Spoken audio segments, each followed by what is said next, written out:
Meus prezados alunos e alunas, estamos mais uma vez aqui para dar continuidade na matéria que nós ministramos na aula passada.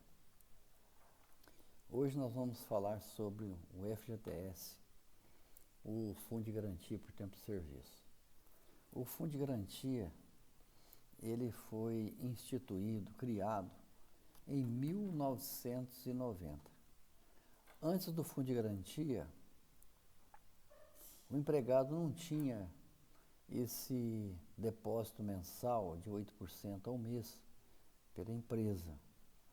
Mas, em contrapartida, os empregados eles tinham estabilidade independentemente do tempo de serviço. O que isso quer dizer? É que se o empregado trabalhasse numa empresa 10, 20, 30, 50 anos, ele receberia numa reclamação trabalhista todos os seus direitos desse tempo integral que ele trabalhou na empresa. Por isso que eu costumo dizer para os alunos que, numa reclamação trabalhista antes de 1990, o empregado ele tinha a estabilidade e ele receberia todos os meses, todos os anos, todas as décadas, o direito dele não era prejudicado. E muitas das vezes o empregado ele virava patrão e o patrão virava empregado. Por quê? Porque as indenizações eram tão altas que inviabilizava o empregador a continuar com a sua empresa, com a sua fazenda, com a sua atividade que ele exercia naturalmente, até as próprias empresas. Isso, o número de reclamação trabalhista era muito alta até antes de 1990. Então, isto aí, o valor das indenizações sendo muito alta, o empregador tinha que indenizar o empregado, ele quebrava e o empregador adquiria às vezes a fazenda, o bem do empregador, e muitas das vezes o empregador passava empregado, o empregado passava empregador. Isso já não acontece mais, não é? Hoje, como já foi dito anteriormente, o direito do trabalhador restringe única e exclusivamente aos 5 anos retroativo de trabalho. E ele também tem o tempo para reclamar esse direito, que são 2 anos, que já foi dito em matéria nas aulas anteriores. Muito bem, o Fundo de Garantia, então, foi criado para garantir uma indenização proporcional ao tempo em que prestou serviço para pessoa jurídica ou física. Então, as pessoas físicas também têm que recolher o FGTS. E o valor de recolhimento para o empregador, 8%. E esses depósitos são mensais. E tem um prazo, não é? O prazo para recolhimento do FGTS são 7 dias do mês subsequente. Então, o governo determina que esse prazo tem que ser respeitado sob pena de multa. Esse depósito é obrigatório e também, no caso de interrupção desse pagamento, que em algumas circunstâncias pode haver, às vezes, interrupção de recolhimento do FGTS. Eu vou citar algumas situações aqui em que o trabalhador afasta do emprego, mas mesmo afastando do emprego, estando afastado da empresa, a empresa tem que recolher até o 7º dia do mês subsequente o FGTS.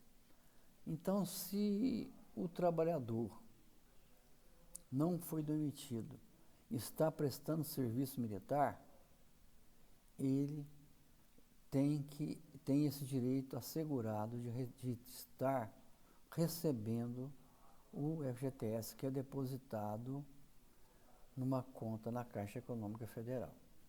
A segunda circunstância é licença para tratamento de saúde.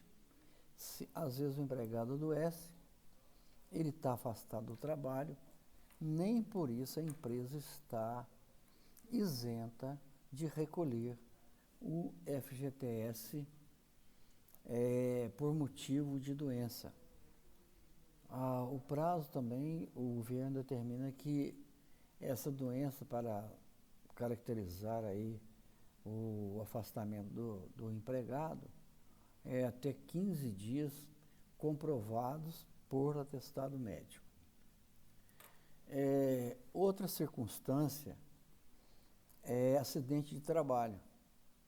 Se o empregado sofrer algum acidente de trabalho, nem por isso o empregador não pode interromper o pagamento, o depósito do FGTS. A outra circunstância é a licença maternidade. Enquanto a gestante estiver afastada do trabalho, ela tem o direito assegurado de ter em sua conta o depósito do FGTS por afastamento pela licença maternidade. O governo também prevê que o funcionário, se estiver afastado também do trabalho por licença paternidade, não é assegurado também o seu depósito religiosamente. E tem outros motivos também admitidos em lei, não é? Que o empregador não pode interromper esse depósito.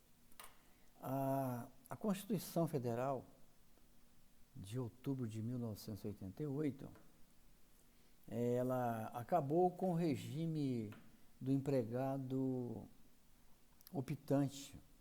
E quando surgiu em 1988 a Constituição, ela que pôs fim nesta instabilidade que foi dita agora há pouco. Então, isto aí que deu mais suporte para o empregador, para não haver aqueles abusos, como eu acabei de dizer. Quando surgiu, então, a Constituição de 88, o empregado que já estava na empresa, ele vivenciou, então, uma situação de estabilidade. Se ele ficaria com o regime anterior, que era um direito já adquirido, ou então ele poderia optar pelo, então, FGTS para recolhimento do mensal até o 7º dia do mês subsequente, dos 8% mensal. Aqueles que já tinham o direito adquirido, provavelmente não aceitaram, mesmo porque se tivesse alguma orientação de advogado, eles iam orientar o cliente para que, como já tinha o direito adquirido, não abrisse mão do seu direito, porque a qualquer tempo que ele fosse demitido, ele receberia a totalidade de todos os anos, de todas as décadas. Mas não tinha fundo de garantia.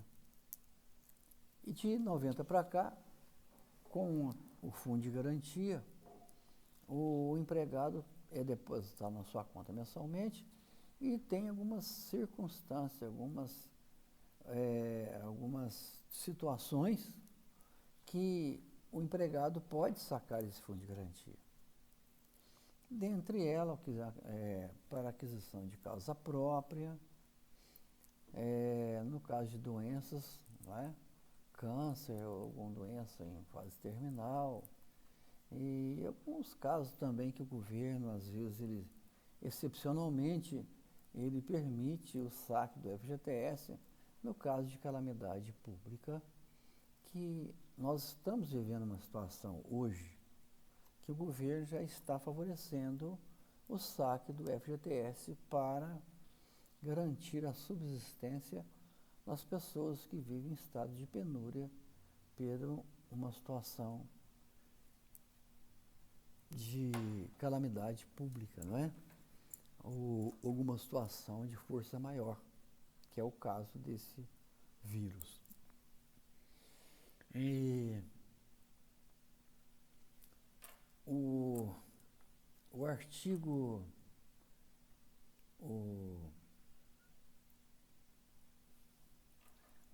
continuando sobre o FGTS, uma situação também que entendo ilegal, imoral, injusta, é que esse depósito do FGTS, infelizmente, o governo corrige esses valores depositados até o saque pela taxa referencial, a TR. E isto deu margem para muitos advogados entrarem com uma ação para que estes reajustes fossem feitos pelo INPC. Por quê? A taxa em que é atualizado o valor depositado é inferior à poupança, sendo que os créditos tributários não são taxados pela TR, não são calculados pela TR, é calculado pelo INPC. Daí uma incoerência. Para o governo, uma taxa maior. Para a parte menos favorecida, TR.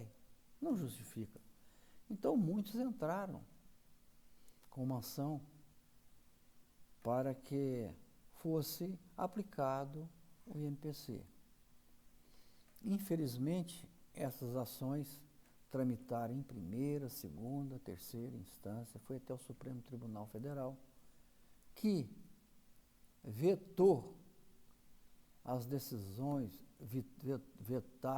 decisões favoráveis em instâncias inferiores, que era para estabelecer a aplicação do INPC.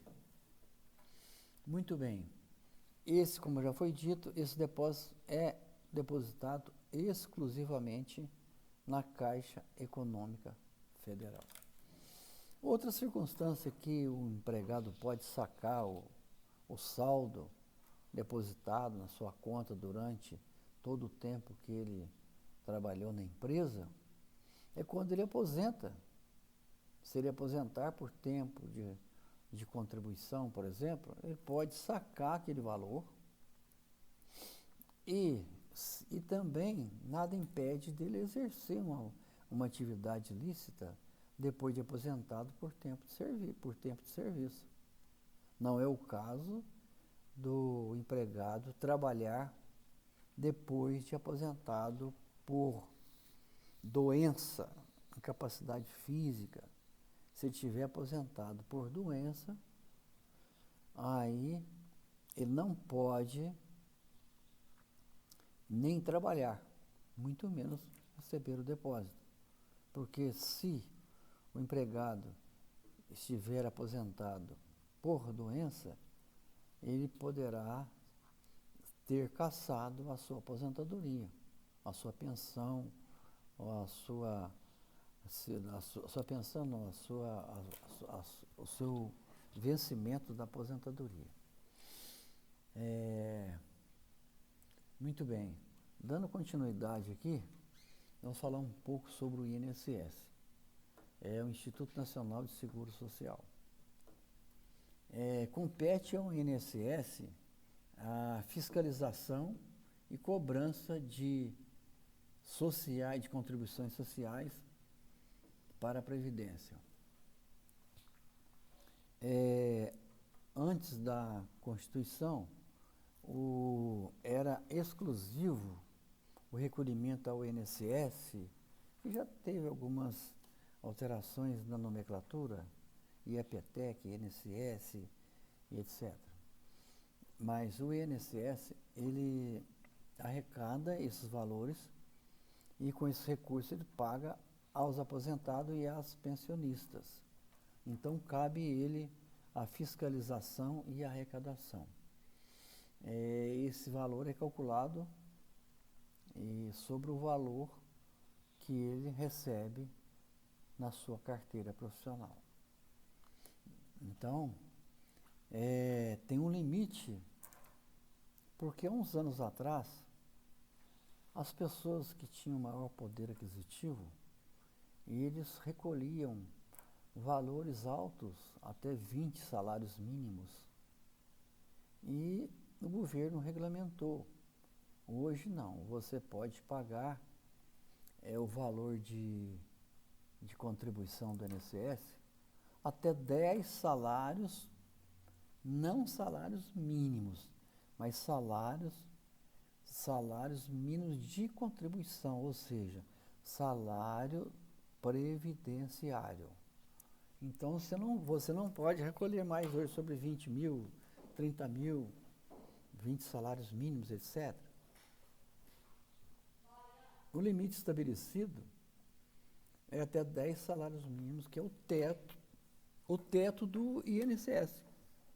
Porque quem aposenta pelo INSS, o teto máximo é 5 mil, não chega a R$5.500. Então, às vezes a pessoa aposenta e fala assim, eu estava ganhando 10 salários. Mas estão associando o salário mínimo com o salário previdenciário. Então, os 10 salários previdenciários não chega a R$5.500. Ninguém aposenta pelo INSS com valor superior a R$5.500. Eu, particularmente, discordo, porque o desconto é muito alto e na hora de aposentar, além de ser o teto máximo de 5 mil e aproximadamente R$5.500, ainda tem o fator previdenciário. O empregado sai ainda prejudicado com o fator previdenciário. Como não bastasse o fator previdenciário, existe outra situação incoerente, ilegal, imoral, praticada pelo governo. Por exemplo, todo ano, no início do ano do exercício,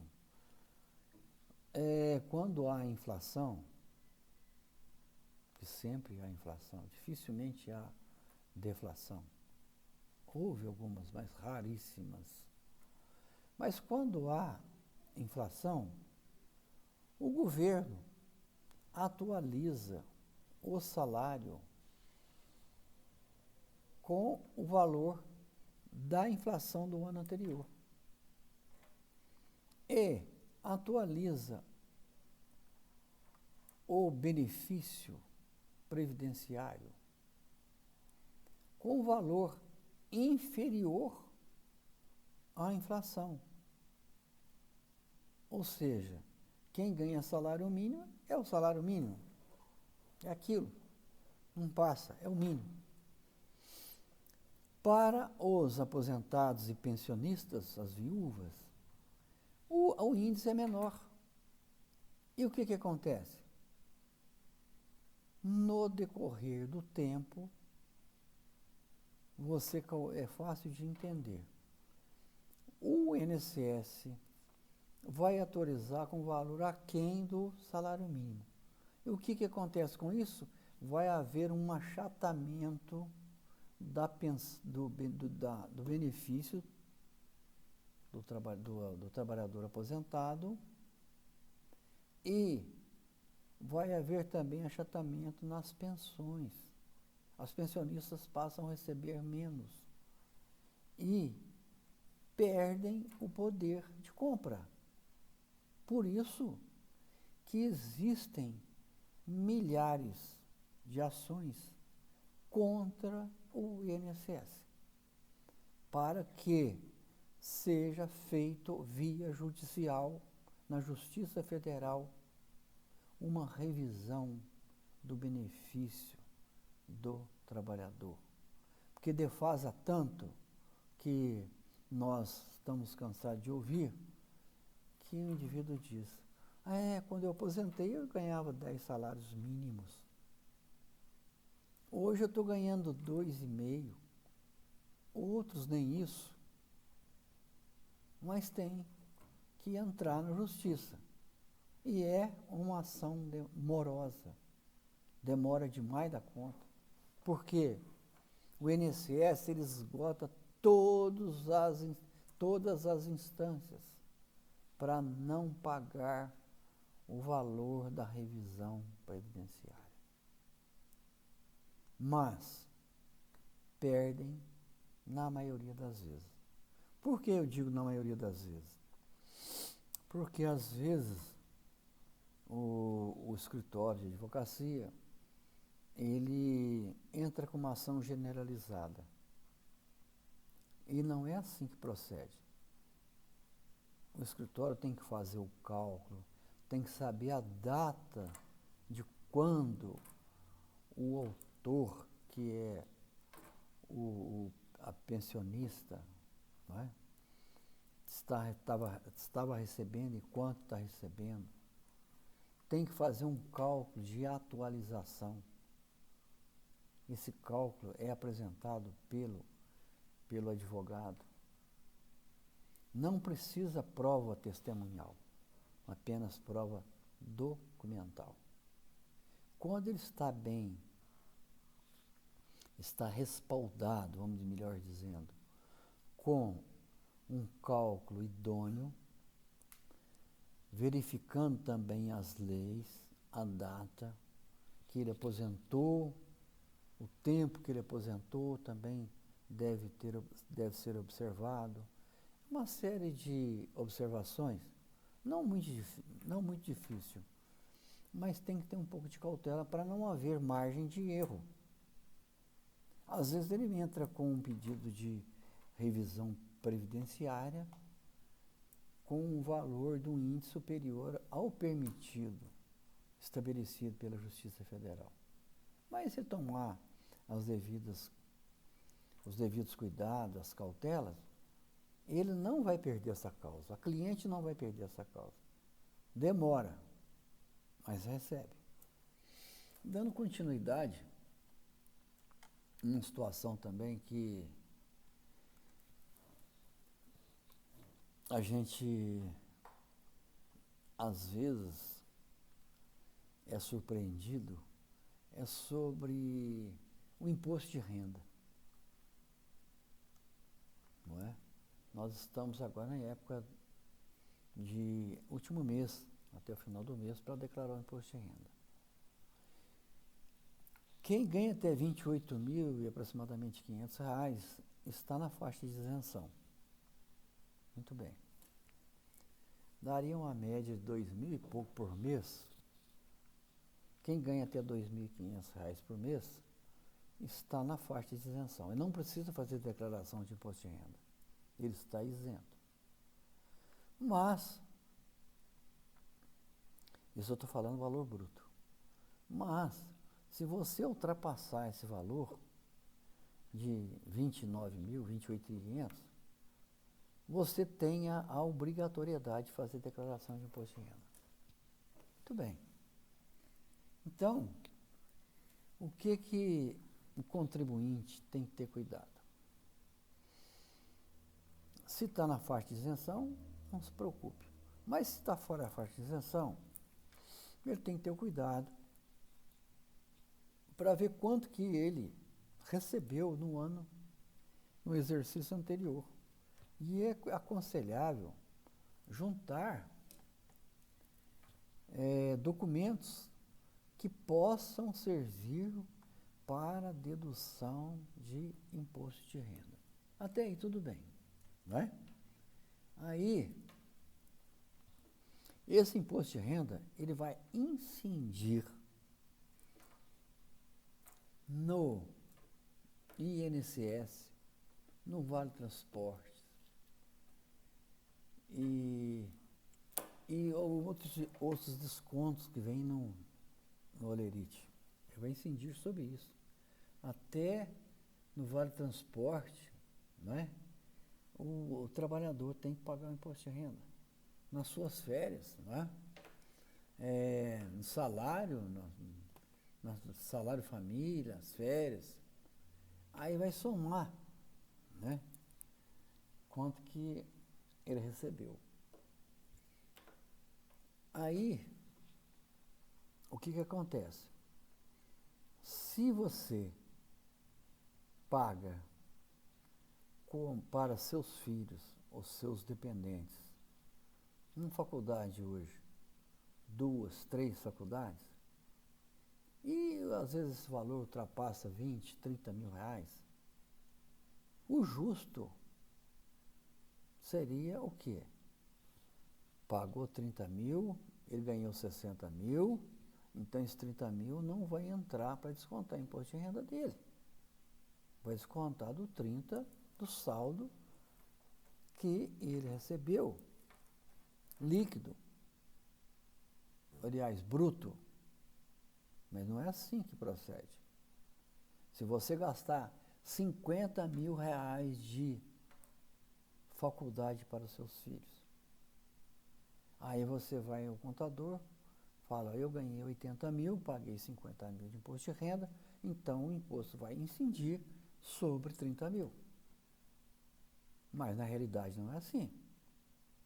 Se você pagou 50 mil, você só pode deduzir desses 50 mil para dedução do imposto de renda apenas aproximadamente R$ 3.500.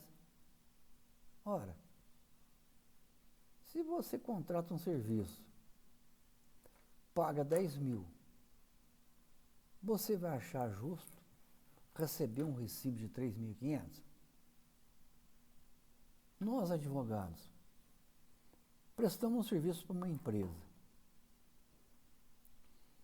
E a empresa nos paga 10 mil reais. Aí, na hora a empresa, eu quero o recibo. Perfeitamente.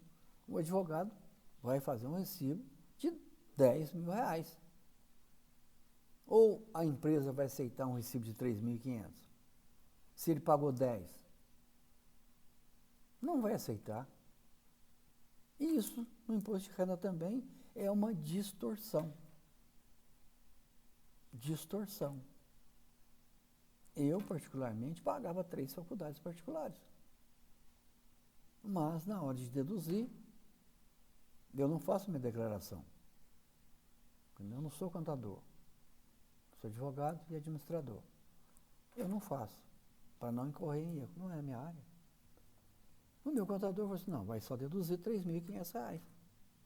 Mas eu paguei mais de 20 mil. Não, mas pela tabela aqui de desconto de imposto de renda, são R$ 3.500. Então, nós temos que fazer o quê? Né? Se você não paga, você cai, né? Você pode ter a sua declaração indeferida, pedir para retificar, ou então pode ser obrigado a pagar essa diferença depois, com multa, e multa pesada, não é? É assim que procede. Mas, o que nós podemos fazer? Bom, então acho que já ficou bem claro. Mas, apenas para complementar, você pode colocar como seus dependentes, os seus filhos, as pessoas que vivem sob suas expensas, as pessoas que você declara que, sua sogra, por exemplo, seu sogro, seu pai, sua mãe, às vezes uma pessoa de sua afinidade, se declara que a pessoa é carente, você está cuidando dela, pode reduzir, não é? Recibos de odontológicos, médicos, mas nem todos os recibos são dedutíveis, não é? Até o recibo do advogado, por incrível que pareça, não é dedutível. Ou seja, o advogado é obrigado a pagar. Se ele der um recibo de 20 mil reais de honorários, ele tem que pagar 27,5%. Eu disse 27,5% de imposto de renda retido na fonte. Se eu trabalho para uma empresa, como eu trabalho, esse imposto de renda é retido na fonte. IRF. A empresa é obrigada, compulsoriamente, como falo compulsoriamente, entenda-se obrigatoriamente, obrigada a fazer a retenção desse valor na conta do empregado, no lerite do empregado. É descontado mensalmente. Não é para o final do exercício, não, todo mês. Se você recebe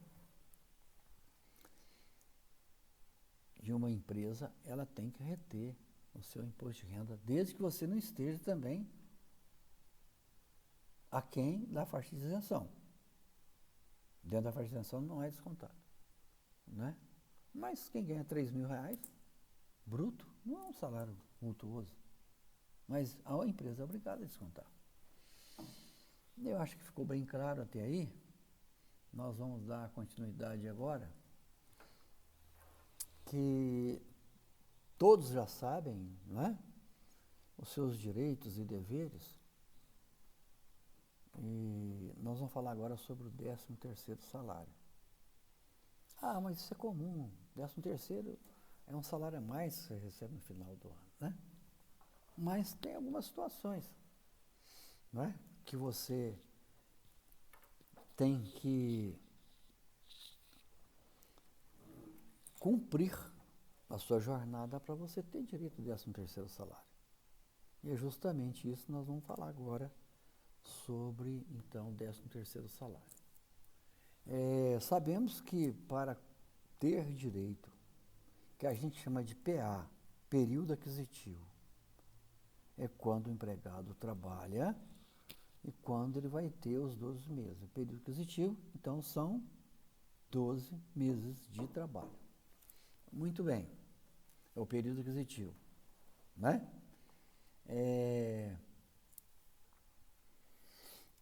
O 13º também, às vezes acontece do empregado ele não permanecer na empresa por 12 meses, não é? Ele trabalha 3, 5, 6, 8, 10 meses, não completa o período aquisitivo, mas a lei assegura ele receber o seu 13º salário proporcional. Eu costumo dizer, não é, que o empregador que paga um salário mínimo para seu funcionário, esse funcionário, ele custa para a empresa quase 2 salários. Hoje o salário está em R$ 1.040, se não me falem a memória, ele paga aproximadamente R$ 1.700. Aí você pergunta, mas como? Como? Os encargos sociais. Por quê? Acompanhe meu raciocínio. Se o empregado ganha um salário, vamos imaginar R$ 3.000, não é?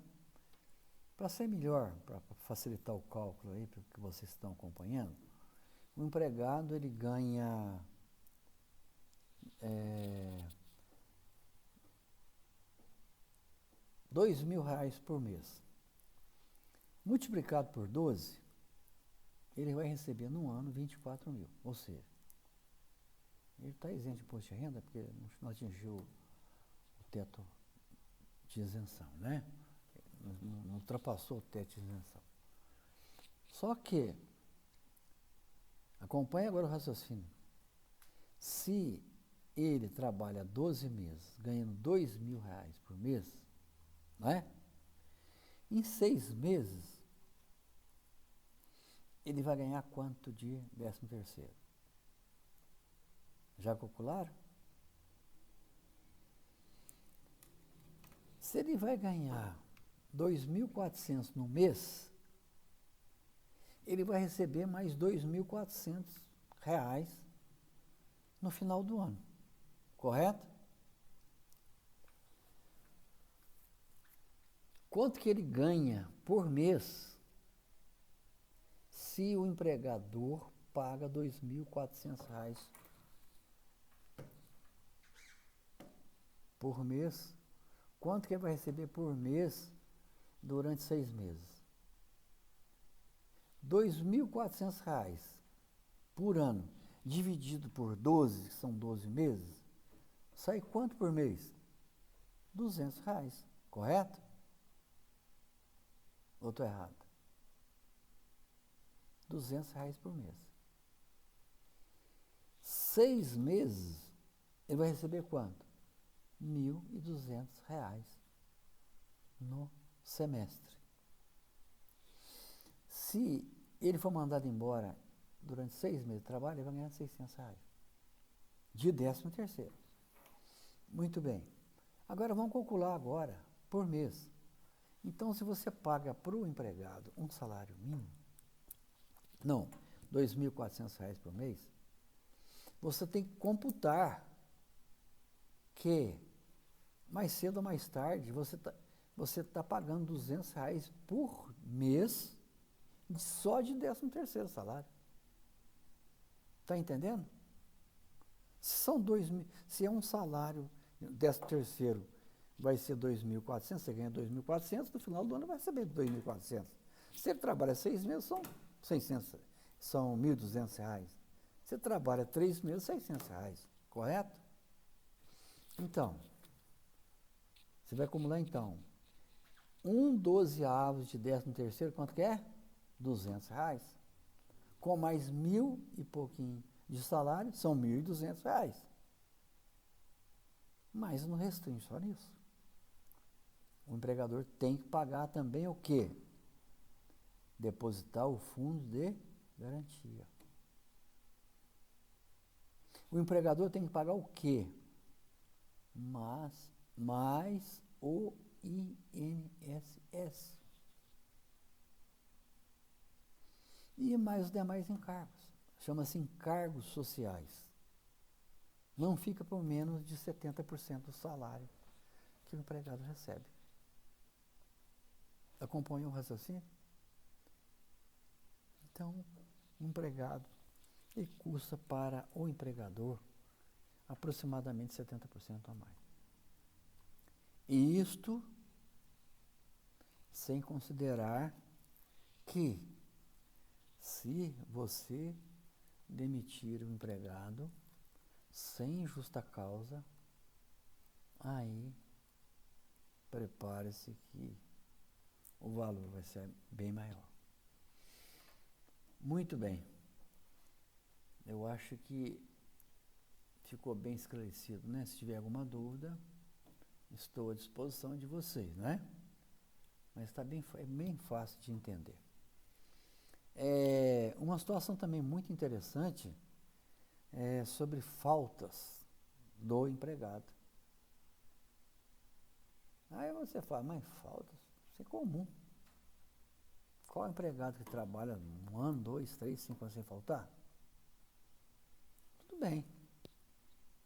Mas vamos ver agora algumas circunstâncias que essas faltas podem refletir no futuro. Hoje nós vamos falar falta aqui hoje sobre faltas justificadas. Bem fácil, né? Essas faltas justificadas não podem ser consideradas para cálculo dos dias de férias, nem tampouco descontada no lerite do empregado. Então é o seguinte, se você estiver afastado por motivo justo, atestado médico, se estiver doente, se estiver afastado do serviço, percebendo o seu benefício do INSS, não é? Não vai ter prejuízo algum, né? Só que, se você estiver recebendo do INSS, você recebe do INSS. Se você voltou a trabalhar, a empresa paga. Mas vamos imaginar que você faltou porque você está acometido de uma doença. Você é contestado ao médico. O médico não pode, o empregador não pode descontar nenhum dia do seu salário e muito menos descontar nas suas férias. Porque tem situações que desconta também nas suas férias. Vamos ver as condições e veja em que condições essas ausências não podem ser consideradas como falta de serviço. A CLT, ela disciplina o seguinte, isso para as empresas privadas, viu? Porque as empresas públicas têm as datas, os dias diferenciados, não é? Que eu já falei para vocês. Na CLT, porque os funcionários públicos são regidos pelo estatuto, né? São estatutários.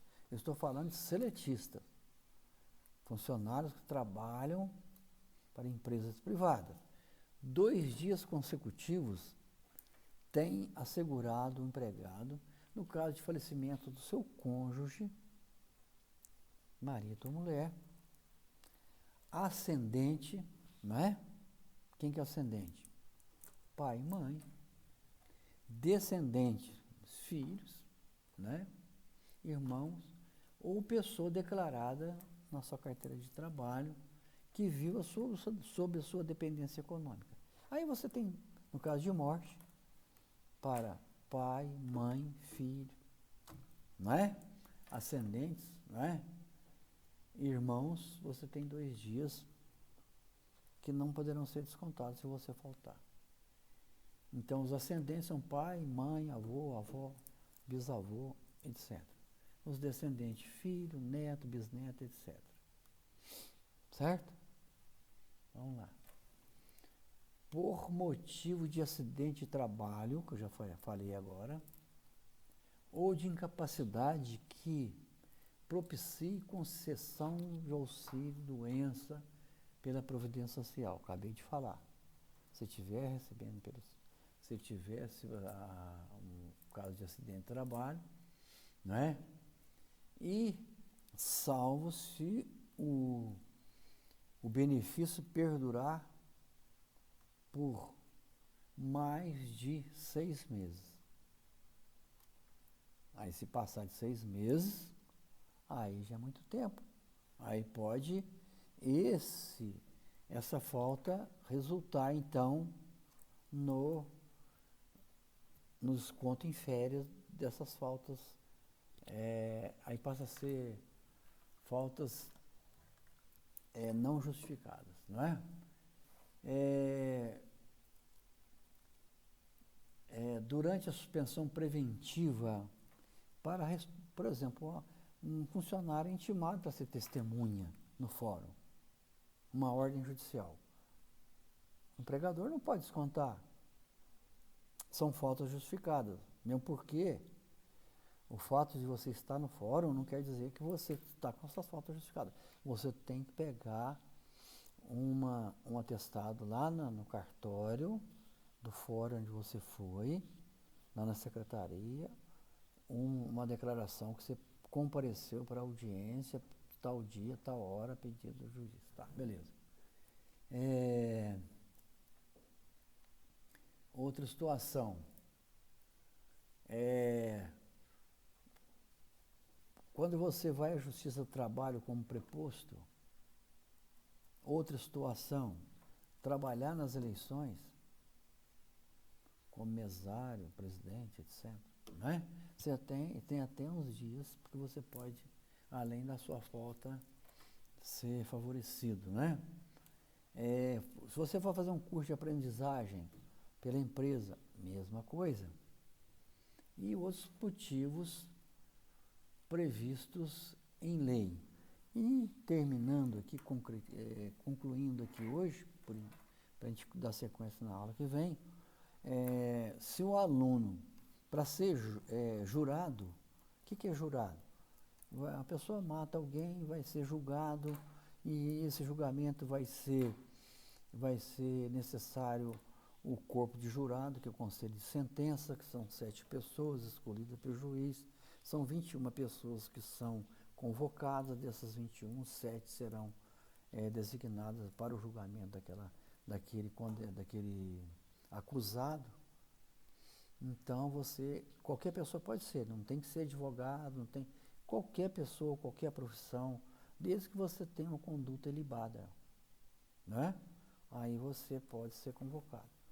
E se você for convocado, tem julgamento que dura 2, 3, 4, 5, até uma semana, não é?